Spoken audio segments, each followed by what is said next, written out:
This is Amir Killa here with Kurt. Man, we worked for about 33 minutes trying to go live on Facebook, and apparently both Kurt and myself are a lot better at kicking doors in than we are at starting Facebook Live posts. Whew, that was intense. How's it going, brother? Good, sir. We Good. made it. Yeah, we got it figured out. Well, at least we're not on a time crunch now. So Yeah. You have all sorts of cool toys to show our friends. I'm excited for you to share. Unfortunately, as everybody is aware, the active killer, active shooter threat has been kind of off the chains lately. And for the ones that choose to do the job right and rush in there, get in there as fast as they can, we're running into doors and stuff that we can't penetrate, can't breach, and you have some solutions for that. well, yeah, I have some options. I mean, I've been doing this for quite a while. I mean, my first police car was carbureted, and What's a my wait, hang on. What's a carburetor? yeah, right. Yeah, it's like a crock pot, right? And my first duty gun was a revolver. So I've been around a while, since the late 80s, in a uniform. And I remember when some of these school shootings began to take place, like Columbine was the big kickoff for everybody in the mid 90s, right? And the big issue with Columbine was the response, the way that police responded. We did a surround and wait for the SWAT unit to get there and the tactical team. And so that dynamically changed the way that police departments respond, or began training to change that. To where it was more of a squad based or a patrol based response, and also a firepower response. Most of the time what we were seeing, even in the Hollywood bank shootout out in LA, the FBI shootout in Miami, we were seeing police departments outgunned too. So their tactics were antiquated, so that it changed the way that police respond. And the weapon systems, the armament that we used had to evolve too, just like everything, in the combative arts and fighting and everything has evolved always constantly, and it's constantly changing and evolving. So that was the big push back then after Columbine. Weapons, right? Capability, having more firepower with you to engage bad people, and also the response, the way we responded. So, but it wasn't until about the mid 2000s that we began seeing these issues with barricaded bad guys, right? Barricade people, historically, bad guys will always barricade. We know that just historically. So that's why SWAT has breaching tools, right? Because the old tactic was you surround and you call SWAT, and SWAT has the breaching equipment to conduct the breach. Well, we changed our tactics for patrol, but we didn't bring the breaching element with us, right? We said, well, we're just going to go in first as patrol. We're going to respond and find the bad guy and drop the bad guy. The problem is Virginia Tech, barricade. Nickel Mines, Amish House, Schoolhouse, barricade. And I can go on and on. Post Office, New York, even the Pulse nightclub down in Florida, right? So bad guys know that we're coming in fast now. We're not, they don't have to worry about waiting 15, 20, 30 minutes for SWAT to get there. They know the patrol officers are coming in right away. So the first thing they want to do is slow us down, right? They're going to barricade, and that's what they do. I don't know. I haven't heard the debriefing on Uvalde yet. I don't know if them schoolrooms were barricaded or not down there, but that's a whole nother topic, that we could talk about at some point. But when being a cop in the mid 2000s, I began seeing some of these incidents where police officers couldn't get in, and I was a team breacher, on a SWAT team. I also worked in narcotics task force, so we kicked a lot of doors for many years, and you learn tricks, right? It's no different than any skill set. After a while, you get pretty good at certain things, and you learn little tricks that work best. And I thought, you know what? I don't have anything in my patrol car other than a crowbar to break into a structure if I had a shooter or someone in there. So that's why I began making equipment. Hmm. And I just made it for me. I didn't make it as a business model. I was just, this motivated police officer that wanted to be able to get into a building if I had to. I mean, my wife's a school teacher, for God's sake, right here in the same area that I worked for over 20 years. So that's a motivation behind me inventing this thing right here, the Raptor. Right. And it wasn't a business. I made this, and all of a sudden it kind of, I'd go to a call and a state trooper would say, "Hey, where'd you get that? What is that? It's pretty awesome." Or I'd go to an accident and a firefighter would say, "Hey, what is that? Where'd you get that? Can you make me one?" I didn't even have a name for it. It was just, I was walking around on scenes like a damn Viking, carrying this thing around with me. But it worked. It was effective. And I wanted something that I could just put on my back and have multiple tools, because our SWAT truck had all the gear, right? Had all the rams and Halligan bars and wire bolt cutters and all that stuff. Patrol didn't have anything. So we evolved in the active shooter realm to advanced tactics and more firepower, but we left this behind. None of this came with us, right? Now, individual officers with a lot of experience probably carried some type of breaching equipment with them. But so in 2008, that's when this was invented. And by 2010, I was selling them. We were making them and selling them, and I've been doing it ever since. So I got one in the back of my cruiser along with yeah, my I know you do. Yep. I know you do. So what do you call it? Well, that's called a Raptor tool. All right. Originally, it was an acronym. It stood for Rapid Assault Police Operation Response, right? But the assault word, this was back when we didn't have to be so politically correct. So I guess we could call it Rapid Action Police, tactical, whatever. But it's called a Raptor, and that's the name. It's gonna stay that name. That's the name that everybody's pretty familiar with, and it's got some bite to it. And we in over 15 years of selling them and doing business, we're on generation 4 right now. I've never had one tool returned to us for tool failure in over almost 15 years. And the Gen 4 has a removable RAM, is that right? It does, yeah. The top of it comes off, and the idea is, at some point, right now we're designing a series of heads that will attach to this. So if you wanted to turn this into a 90-degree pry bar, you just, like a Reese hitch, right, on a truck.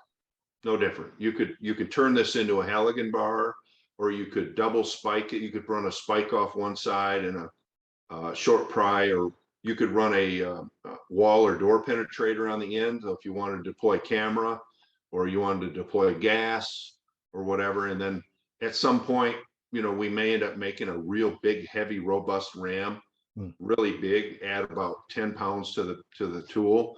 But that will probably require another handle up here of some kind. I don't know yet where that's going to go, right. But I just know that it's nice. And if you just want to run it as an axe in a concrete sledgehammer, you can take this off. Now it'll still work with that on there, but this kind of gets in the way if you're trying to get good penetration. It's not terrible, but if you take that off, the sledge and the axe seem to work a little bit better. Right. So just on that end, you have a concrete sledge. You have so this is a brick and concrete sledgehammer. We made it really narrow. That way, the entire force of this thing on a swing is concentrated. Well, you're in martial arts, you know what I'm talking about. When you're able to put all your power into a small concentrated force on the tip of that, so it punches through brick walls and masonry walls like they're not even there. Right. And I know. I played with it. you played with. And then we have a ram there, neck, Yep. and Yep. then an axe. Yeah, we have an axe blade. Now, you'll notice if people listening, when they receive these, it won't be sharp. It'll be a tapered edge, but there won't be no blade on it. So if you want to sharpen it, that's up to you. Maybe your department doesn't want a sharp axe blade, but you could run a light grinder on that. And you could put a nice edge on that if you wanted to. Just be aware that once you sharpen that, then you've constantly got to be aware of that sharp edge near your body if you've slung the tool and you're moving around other people. Also, when I backswing this tool, when I backswing it like this to come back, I've got a sharpened axe blade behind me. So it doesn't need, with that kind of weight, it really doesn't need to be sharp.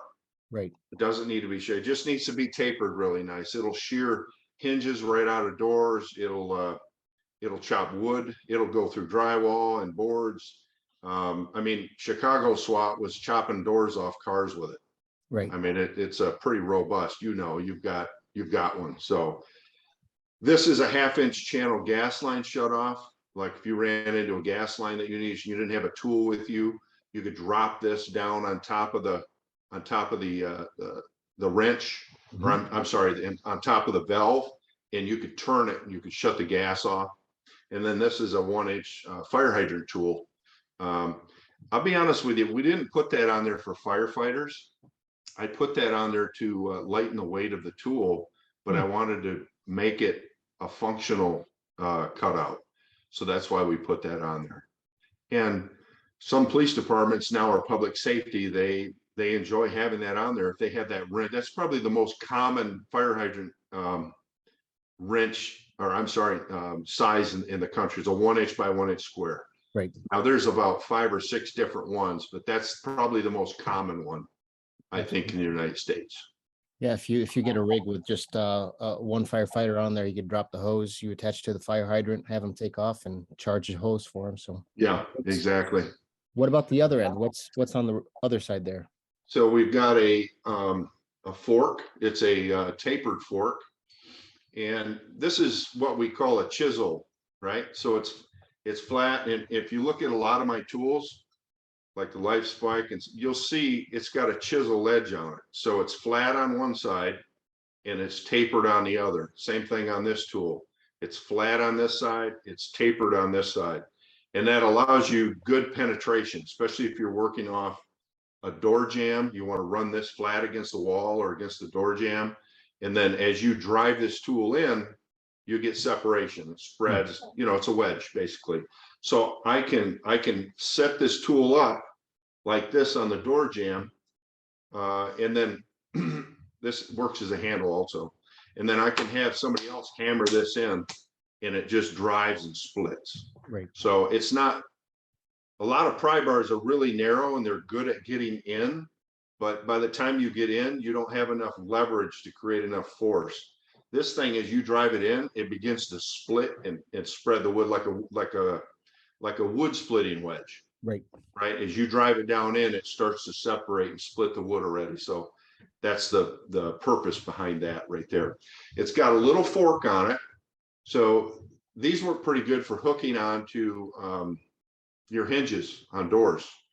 Right. So I don't know if you can get all this in the video or not in the screen, but if I had my hinge was set up like my knuckles, I can drop this thing down on top of the top hinge, and then we can hammer that top of that tool. We can hammer that down, and it'll shear that hinge right out of the door jamb. Wow, that's amazing. So if you find yourself alone, you might be able to hook it on there and pry it loose or spike it, or depending upon where it is, the positioning of it, you can use the axe blade on it.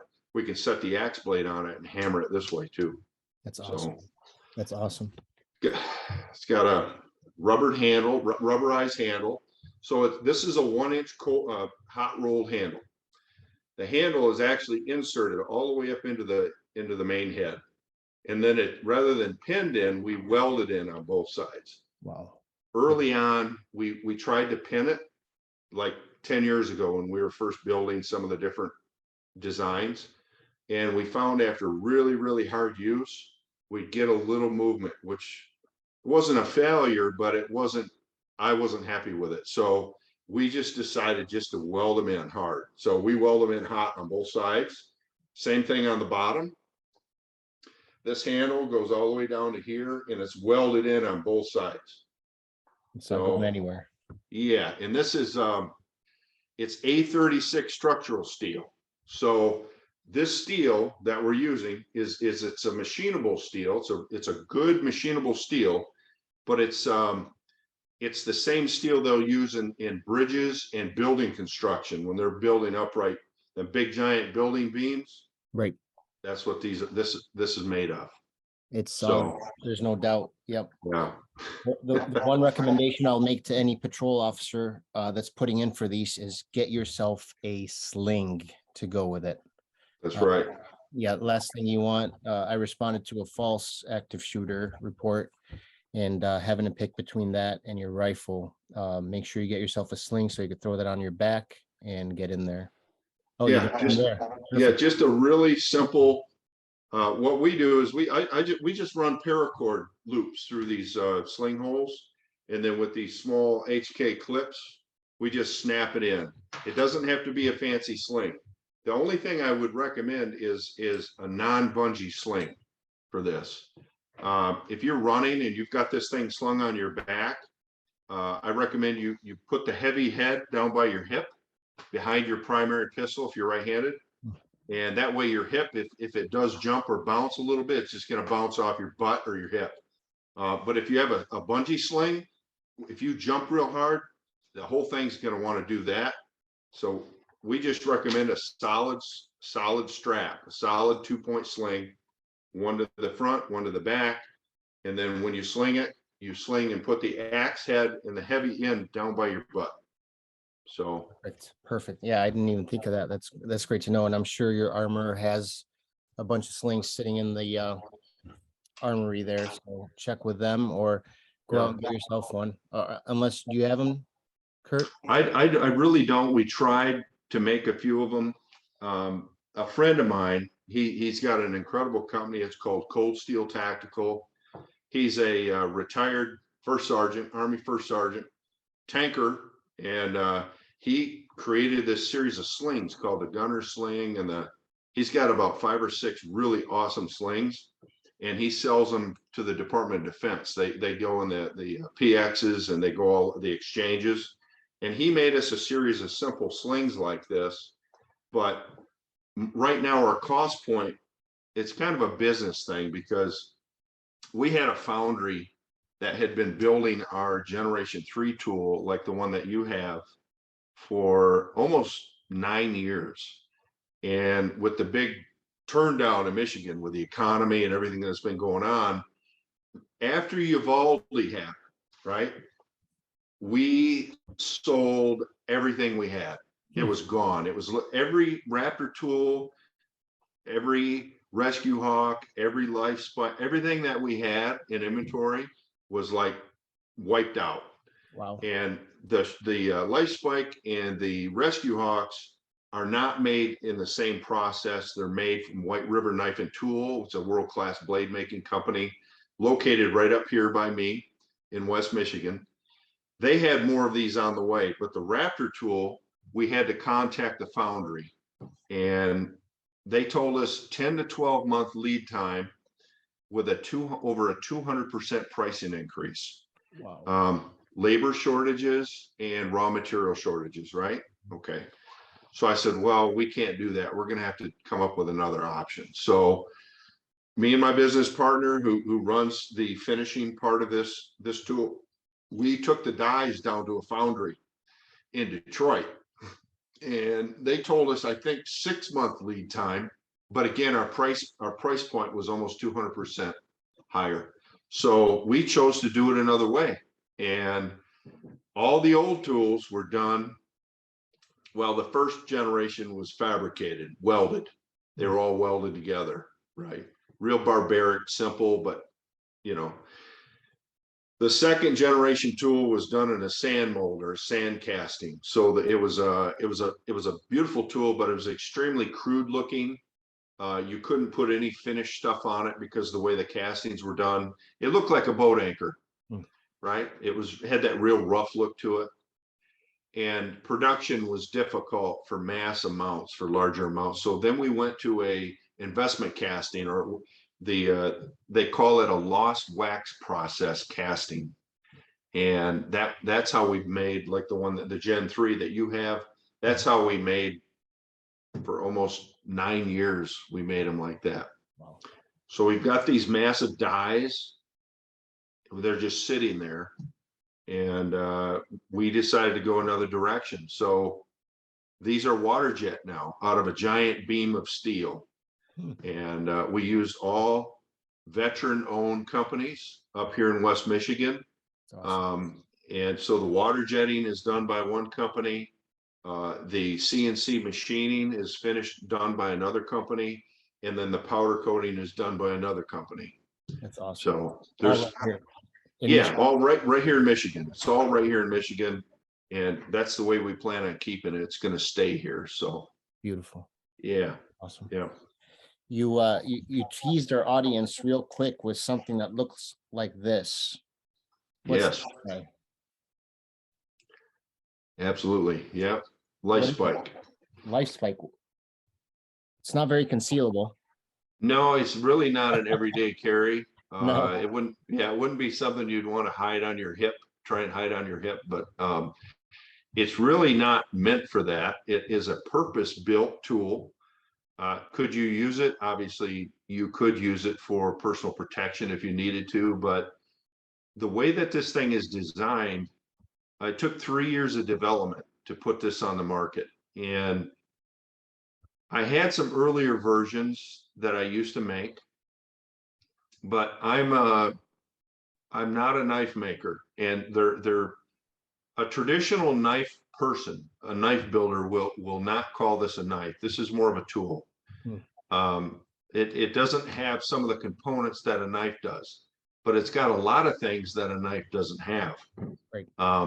So we wanted it to be robust, and we ended up using 80 CRV2 steel, 1/4 inch thick. It's literally, I won't say it's unbreakable, but it's pretty incredible. And we put a Tano tip on it on the end, and the upper edge of the Tano is not sharp. And that was to comply, to make sure that if you're a first responder, or maybe a firefighter, or a volunteer, auxiliary search and rescue, whatever, you're not running around with a double-edged knife. And so you don't want any legal problems. So even though it's tapered, it's not sharp, but yet you still get the quality, the penetration of a Tano, modified Tano tip on there. The backside where it says White River Knife and Tool, that is a flat grind, right? So it's completely flat. And then the other side is tapered with the edge. So it's called a chisel grind. We have a large sub hilt here, so you can chalk your finger up underneath, and then a ramp on the backside for the thumb. So if you needed to do really close precision work with a lot of dexterity, you've got that. And then if you want to chalk back down to the conventional handle and use it for prying or hacking or chopping, maybe through light cable, or if you wanted to go through security glass, you could pound the pommel into the glass or poke a hole in it and then chop that way. We've chopped windshields out of vehicles with it. Matter of fact, we cut cars apart with it. That's when we tested these. I figured if I could cut a car apart like a fillet, then it will do pretty much what we need it to do. So you have, again, you'll see the 1/2 inch channel. You'll see a lot of different themes in all of my tools. You'll see the 1/2 inch channel for gas line shut off. It's also in the handle. We hollowed it out so it was balanced, right? So it's actually quite a well-balanced tool for being as heavy as it is or as big as it is. But yet it lightens it up, to where it still has agility. It's got a short pry on the back side. And then this is a 9/16 wrench, hex wrench, but it's probably used more for lanyard, like a lanyard hold, than anything. Right. Now, see if I can find the, well, you have one of the holsters with you right there. What happens is with the sheathing on that, you want to kind of protect the back end of this, and that's why that sheath goes all the way up and around the back side, because you don't want this. If this was your sheath and this was sticking out, this could be dangerous if you were to land on it or drop on it. And so that's why the sheath goes all the way up and around the tip. It protects the user from that chisel point on the end. Even though that's not sharp, if you hit it hard enough, you could do some damage with it. So that is the life spike. And you could either drive this in by hand, right? You can drive this tool in by hand and to penetrate, or you can use this, what I call a sub hilt here. I can set this tool up somewhere and I can hammer this right here with another tool, and I can use it like that.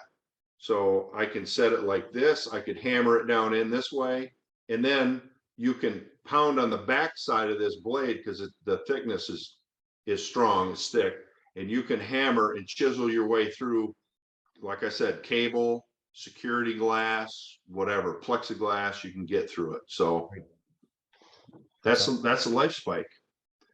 And this company, White River Knife and Tool, for people in Michigan that don't know this, they're a Michigan company based here in West Michigan, and they're the founding father of the company, Mr. Kamiga, actually designed the first military lens-static compass called the Kamiga compass.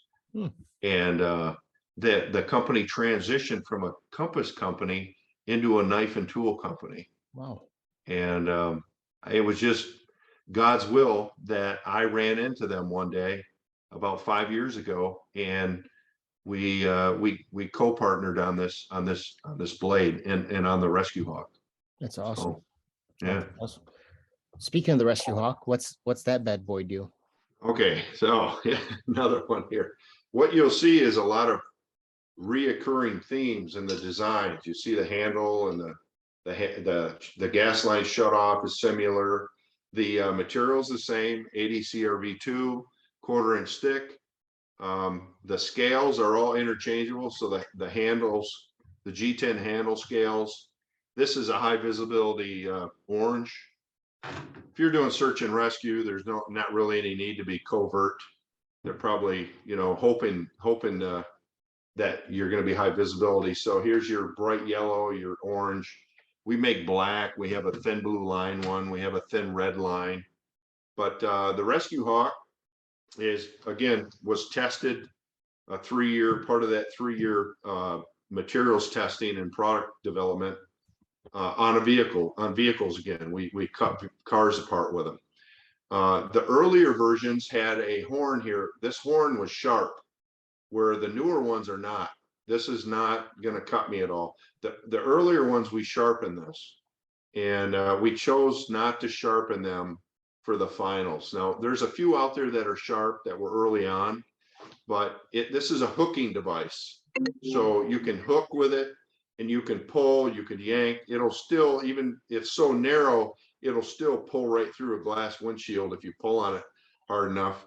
So you've got your primary blade, you have your hooking horn, you have on the back side, you have a pike, and this is a chisel grind also. So it's only sharp on one side, it's flat on the other. And this is for driving in and then torquing or prying, or driving in and ripping up this way, much like a claw hammer, almost like a claw hammer. And then we have a handle here cut out in the top. So, and then I've got a little fork pry bar on the end. I can use the fork to pry small things. It's it's long enough and it's strong enough to where I can put a really good pry on things. And it doesn't need to be out of the holster to do that, or out of the sheath. So I can actually do that while it's still in the sheath and not have to worry about the blade or anything. And then if you look on the back side here, we have a notch cut into the sheathing. So if I wanted to cut something, if I needed to cut a strap or I needed to cut something, I can access that sharp pike blade right through the sheathing right there. Right. So, yeah, and this is the basically the sheath. It's a lightweight Kydex, and it's got a small, belt attachment on it. But they've got enough cutouts in them where if you wanted to modify this thing and carry it on your, grab one here, this one. So this is was a prototype quick detach system, but you can put paraloops on these things and put a weapon sling on it, right? Like this. And if you're going out in the woods or you're going for a hike or you're going whatever, you can throw that thing on. This thing weighs about 22, 23 ounces. Wow. I mean, it's super lightweight. And for what it is, for its power and strength that it has, it's quite incredible. That's awesome. The price point's high on these, but again, it's high because of the materials and it's high because of the build design. That's right. These are not, they're not Chinesium. These are made right here in America, and 80 CRV2 is an incredible steel. That's it's almost magical how powerful this steel is, especially when you're using it as a chopping device. Its impact qualities are great, and that's what we needed. We needed something that will not break when you go to pry with it, right? So I can drive this spike down into the ground, into the asphalt outside with a hammer, slam that thing all the way down into the blade to where you can't even see the blade, and beat it sideways with a sledgehammer, and you're not going to break that blade. You're just not going to do it. Wow. It'll scratch it, but it might round that very tip. Right. And when it's done, you're going to have to probably rehone the blade, but it's not going to break. And that's to me, that's important. You can't have failure. Right. You can't have failure. So a lot of departments have 12 gauge shotguns that they put away that maybe they didn't sell and trade in for M4s or AR-15s. And so with the right training and the right munitions and the right application, you've got a nice emergency breaching tool with you. The key is obviously the training piece, but the munitions. There's some companies that make breaching ammunition, but in my opinion, there's only one company that I would use for multitask breaching, and that's Royal Arms. And I don't say that because I own part of the company. I don't. I use their stuff. They make a green box, Avon round green box. If you get confused, just tell me you want the green box. These are, you can breach residential with this, commercial. Now, if you run into something really heavy, really fortified, you may have to use 2 of them, right? You may have to use 3 of them, but you're not going to overpower the lock with too much. So it's always better to go just under a little bit than to go over. So the green is probably the most functional, in my opinion, of multi-use breaching rounds, 12 gauge. And you don't need anything fancy. You just need a pump action shotgun. This is a Mossberg. I put a light on the end of it, right, with a foregrip handle, because I like to be able to rotate the weapon on target.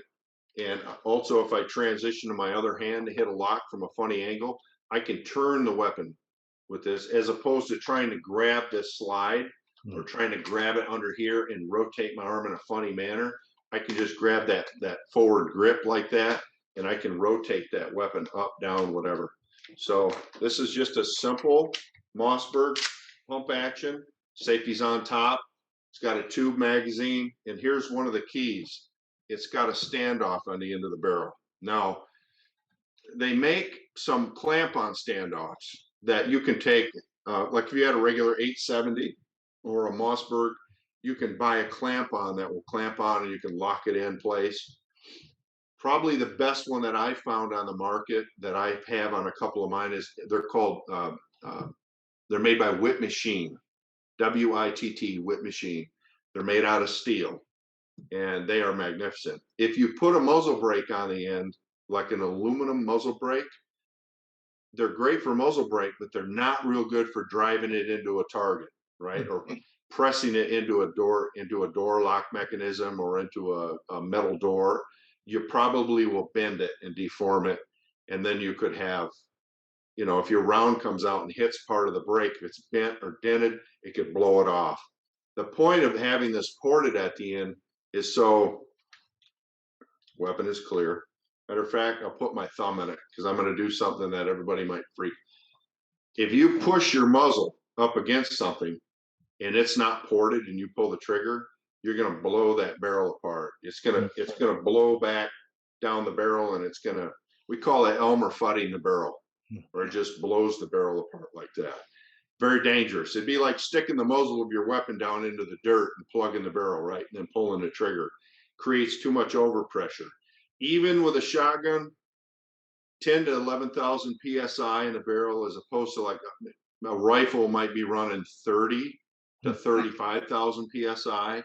A shotgun runs between 10 and 11,000 respectively PSI, but the barrel's thin. You got to remember, a shotgun barrel is not thick like a rifle barrel.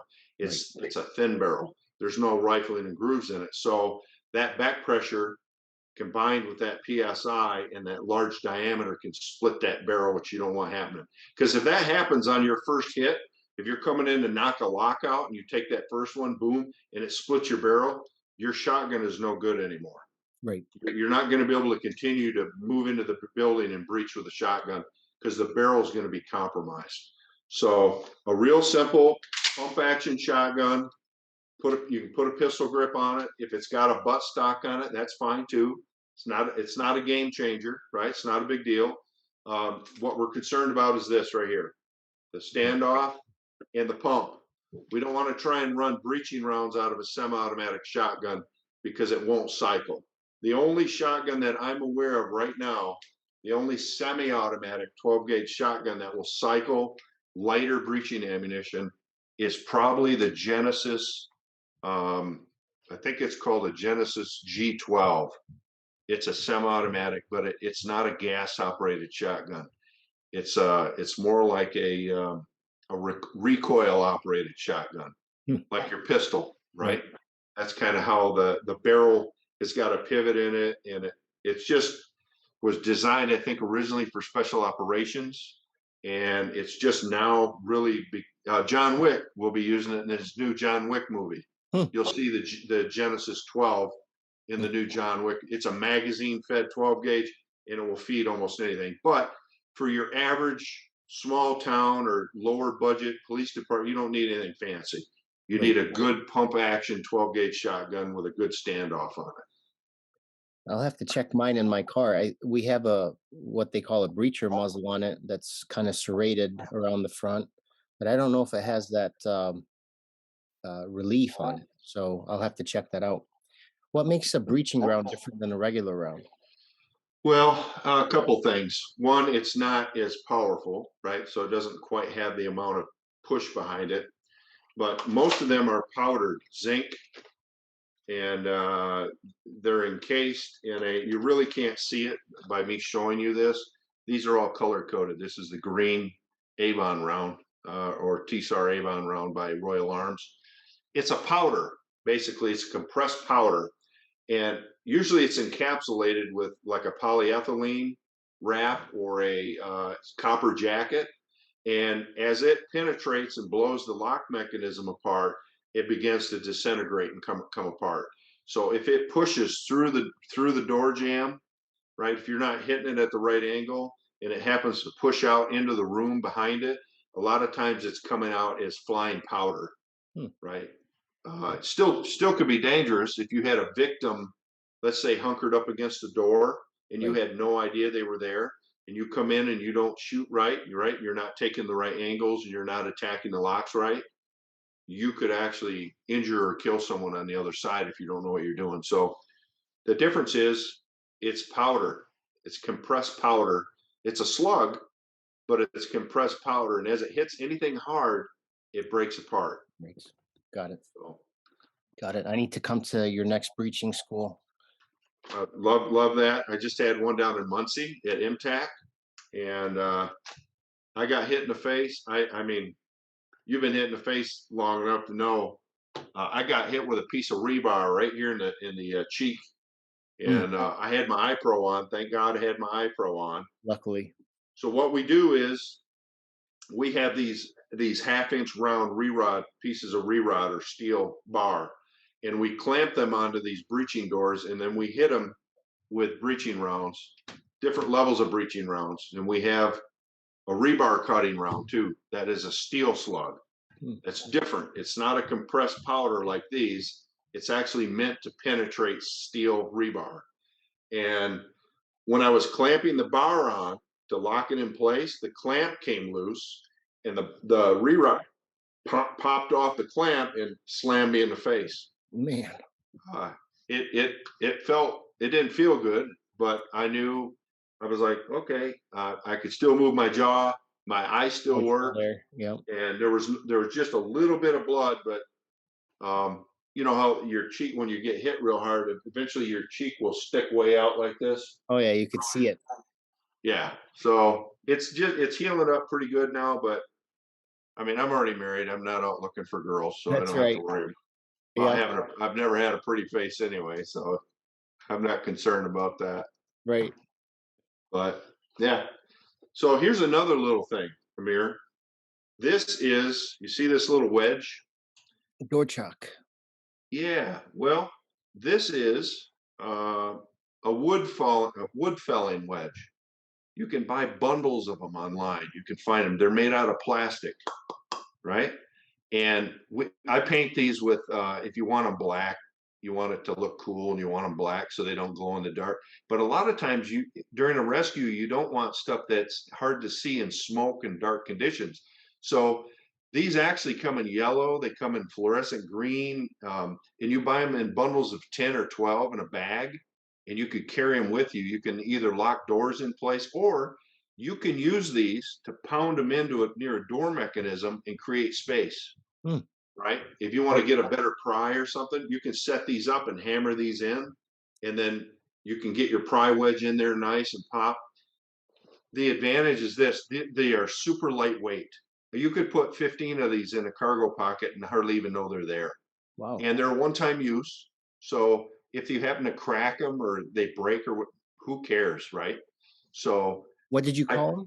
these are little wedges, little felling wedges for Oh, tree dropping trees. okay. Like when you cut a tree, cut a tree, you can drive these in and control where that tree falls.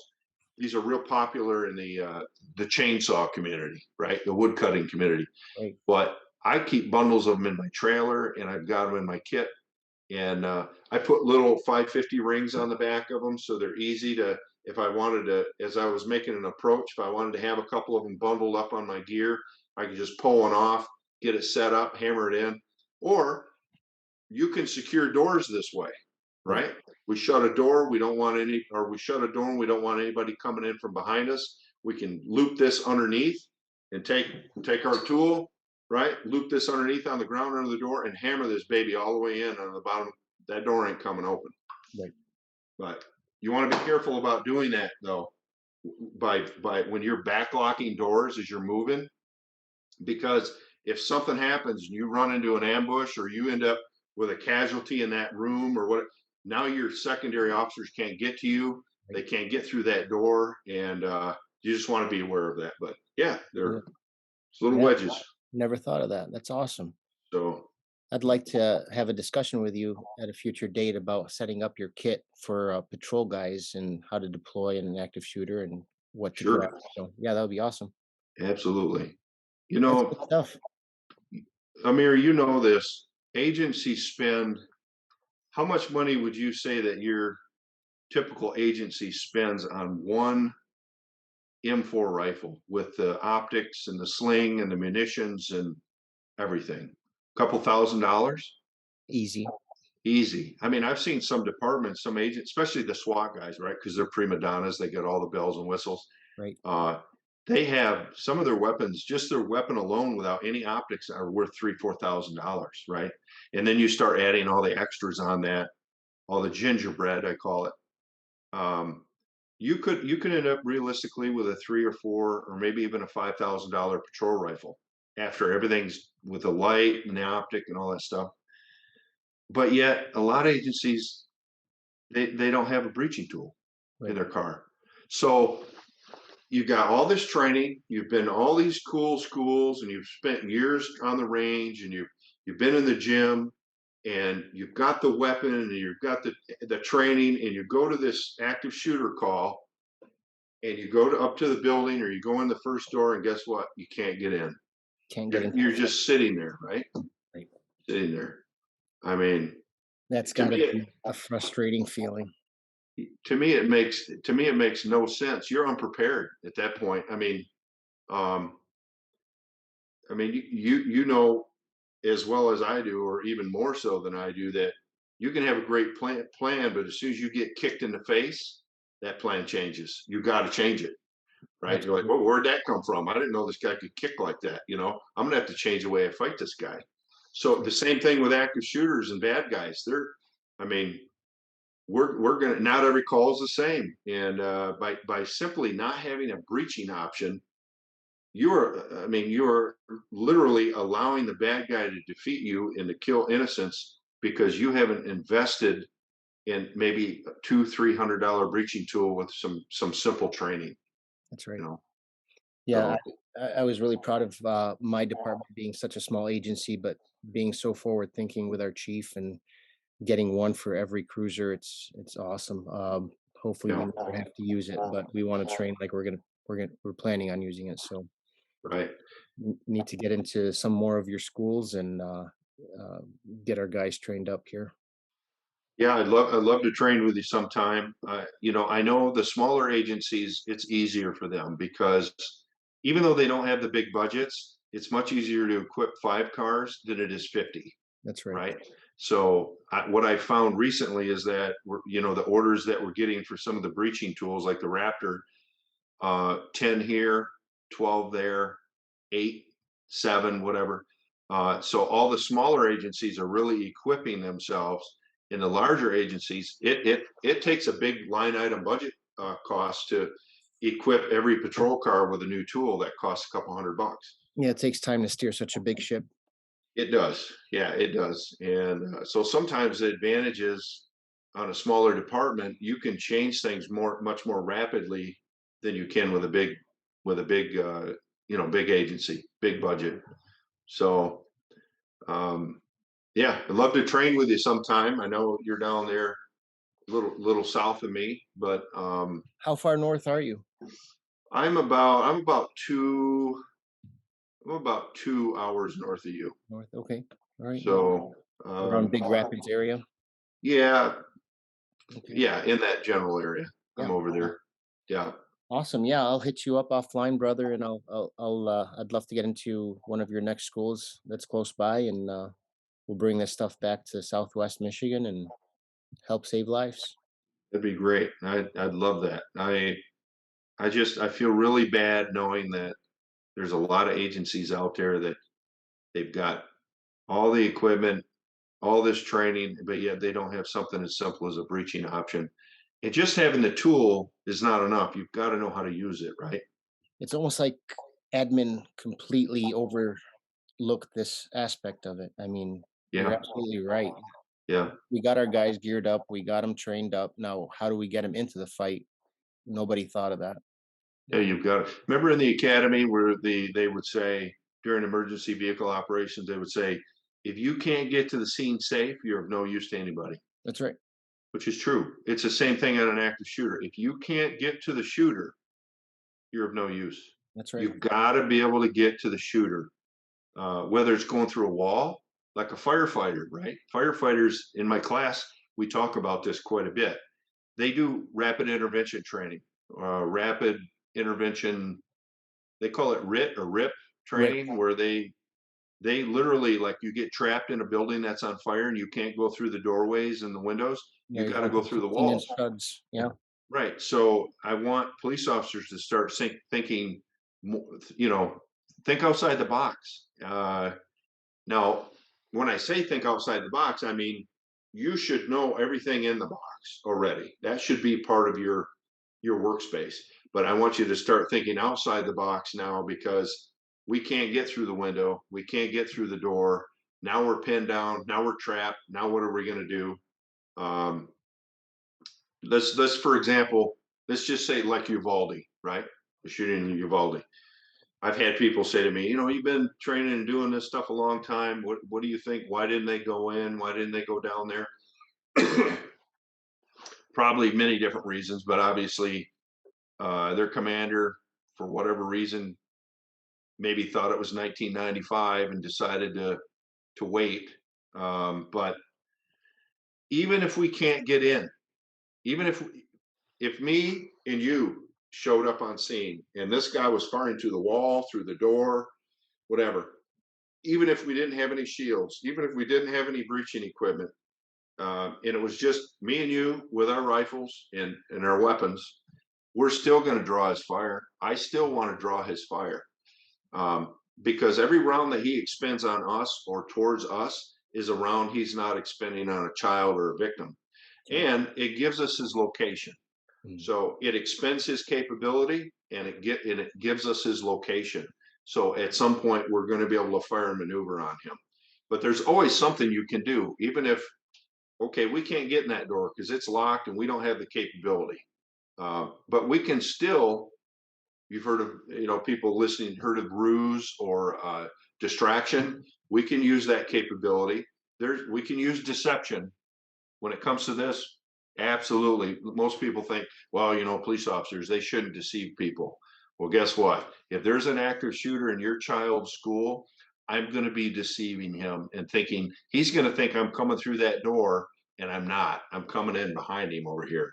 So that would be an appropriate application of deception for a police officer, to draw fire and make the guy think we're right out here, even if we had to bang on the wall or just to get his attention to us and not on the kid. The shooting in Tennessee was awesome, right? I mean, they did a great response. They didn't run it. Luckily, they didn't run into a breech door, right? Right out It in might have changed things if they would have ran into a breech door. Yeah, I don't recall seeing anybody with breaching tools in the Yeah. body cam videos I watched. Yeah, but then again, they may have had swipe. I don't know all the details. They may have swipe cards or master keys. I don't It know. was a master key initially, yeah. Yeah, so I mean that's great unless the power is out or it's chained from the inside, like the Pulse nightclub. Where a swipe card or master key wouldn't work, where it's literally barricaded from the inside. But again, back to the thinking outside the box. A lot of agencies will say, well, you know what? I'll get my patrol car up by the building and I'll punch a hole in the door, up, knock everything in with my patrol car. Which I'll give you an A for effort, but there's a little bit more to it than just that. For one, if you hit too hard, you're going to pin yourself in your vehicle. There's a couple things you have to do to prepare your vehicle for an impact like that. Anybody who's been through any kind of protective services training will tell you when you want to force through a roadblock or force through being blocked in, there's certain things you want to do. First thing you want to do is roll all your windows down, right? We're going to roll all our windows down. We're going to move our MDT and all of our dash equipment off to the side. We're going to make sure our belt is secure. We're going to push our seat all the way to the rear. We're going to hook the steering wheel on the bottom with our thumbs out in this manner and let our forearms rest on our legs and our body armor, because the airbag's coming. And we don't want to be wrapped up on the steering wheel and hugging the steering wheel when that airbag goes off. We're going to lean all the way to the rear, turn our head to the side, and we're going to make our impact about 5 to 8 miles per hour is all you need. There's a good chance you're going to be pinned in though, because if you hit hard enough, your doors won't open. That means you're going to have to unbuckle. You're going to be full of powder, and you're going to have to climb out your windows. You may have to climb out the back window because you might have debris that comes down on the side of the vehicle by your doors. So these are just some of the little things, like they did at Pulse nightclub. They tried an explosive breach and they didn't have success. So the team leader down there made the call. They moved the Bearcat up there with the ram, and they punched a hole in the back. Now it bent the ram and it bent the mount, whatever, but who cares at that point, right? Brought that 20,000 pound or 10-ton ram up there and hammered a rescue hole in the back of that building and was able to get all those people out. I think there was over 20 or 30 people that were trapped inside right there. Yeah. You said 5 to 8 miles an hour? 5 to 5, 8. You don't want to exceed 10 by no means. Wow. Is The, that for an the, armored vehicle or for a regular cruiser or both? for a conventional patrol car. The Wow. problem is if you come in too hard and you've got victims on the ground inside, Hmm. you could run right over them. You don't want to do that. So it's always better to come in lighter, right? Lighter, Yep. and have to hit it twice than come in too hard and actually have injury or casualty. Got it. So it's like two light strikes as opposed to one. Big one. Right. Now, Right. all those preemptive measures for, again, I'm not an expert on this. We're not recommending it, but for breaching with a vehicle, why do we turn our head to the side?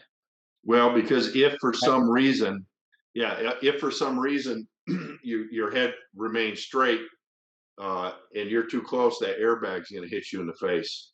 Got it. Um, Now you want to turn your head and stabilize your neck. Don't turn your head and let it wobble. Right. Turn your head and stabilize the back of your head up against that seat cushion Got to it. stabilize it. That way you're preventing the potential for whiplash. Got it. Right, but 5 to 10 miles per hour shouldn't be too bad. But and again, these are all under emergency conditions, right? Where you would want to make sure that you're covered under your departmental policy. I know a lot of agencies don't like the use of a patrol car for anything other than just getting you from point A to point B, right? Can't shoot out of them. You can't use them for any other purpose. But that would be an emergency exception to where, hey, people are dying and we can't get in, Amir. You need to get in. And now they had thought about that at Virginia Tech. The problem is they couldn't get the patrol car up the steps. There was a big, tall concrete steps that went up to the main entrance. Couldn't get a patrol car up there. Hmm. And the whole exterior of the building was all brick and it was landscaped. So there was a lot of dynamics involved there. It wasn't just as simple as pulling up to a structure. Now, if it's a residential structure, um, an armored vehicle, you've got to be careful, especially where we are up here, because we have Michigan basements and Michigan cellars. And if you come up and get too close to a structure with an armored vehicle and try and penetrate with it, you could end up in the basement. Downstairs. Yeah. Right. So that's why there's an advantage of having a long ram on the front of an armored truck. You don't have to get near the foundation. Makes You sense. may end up in the septic field, Right. but and I've seen that happen. But yeah, so that's just part of thinking outside the box a little bit, for patrol. Because as patrol, we're going to be the first ones on scene. We're not going to have the convenience of being able to assemble a tactical unit, with the robots and the drones and the cameras and all the different stuff. We're not going to be able to have that. It's going to be me and you, our rifles, our gear, our patrol cars, and we're there. That's it. So it's gotta happen that quick too, Right. So I feel like, Amir, you grab the Raptor, I'll grab a shotgun. Let's get our M4s. Let's go up there. If we can sling out everything, get up on the door, and then attempt entry, make entry and clear. And if we have to breach once we get inside, that's the advantage of having a light tool like the Raptor or a shotgun like this. You can sling it and go in, and if you have to breach as you go through the structure, you can do that. Where a patrol car, you might punch in the main door and then get down the hall and find the door locked again. Yeah. So, Yeah, what I would recommend, just like we do in fighting or during field training, the first time an officer thinks about these situations shouldn't be the first time they encounter it. So rehearsing this in your mind and just playing the what if game, being familiar with the schools in your jurisdiction, and knowing that there's tools out there that you could equip. Obviously, you don't want to go against any policies or procedures, your department's policies or procedures, but rehearse these situations in your mind and be ready to go when it happens. that's the Any best we can do, right? That's right. So, Any other tips you got for them or tricks that you've learned through the years that you want to share with these guys? well, I mean, that's a whole nother episode. I think my disciplinary file, half of my disciplinary file was because of new things I tried that were outside of realm of policy. But That's okay. I'm actually quite proud of that. I'll give you just an example. Else, this is a armored mobility AMI plate for your soft armor. It's actually a AK rated soft plate or a hard plate. Super lightweight. It's like 5 pounds. It's super thin. Um, but I make this clamp system. It's called a forward locking armored clamp. It's a clamp that mounts on the front of your M4 or on your primary, Hmm. or you can pull it off and use this as like a micro shield if Yeah. you're clearing, right? And the advantage of this is, how many patrol do you know? Well, now it's probably more common, but back in the day, patrol didn't have rifle rated armor, right? All we had was soft armor. We didn't have any. So I kind of made this thing to be like a micro. You can make a micro shield out of it, That's right? awesome. You can put a little handle on it. It's got a rail system on it, and it's got these 4 clamps that lock the plate down in, and so you can either run this on the front of your weapon system, and it's super light. So I've had guys, oh man, it's so bulky. I'm like, no, it doesn't. Literally carrying a shotgun is almost twice as heavy as rolling with one of these, Right. and or you can take it off and you can use it as a small micro shield. That's awesome. Um, Patrol shield. That's we should have a show and talk about armor for patrol, like ballistic shields and stuff. Absolutely. Yeah. Let's do We that. should talk about that. Yeah. Great. Awesome, brother. Well, thank you so much for your time, and thank you for taking the lead on creating these tools for patrol. I believe it's going to save a lot of lives. Thank you. Well, I appreciate you reaching out and having the opportunity to talk to you about it. I've been wanting to hook up with you, but things have just been so crazy busy. We'll But make it happen. We'll make it happen for sure. yeah, thank you, Amir. I appreciate it, brother. All right, brothers. Stay safe, and we'll be talking soon. Okay, see ya.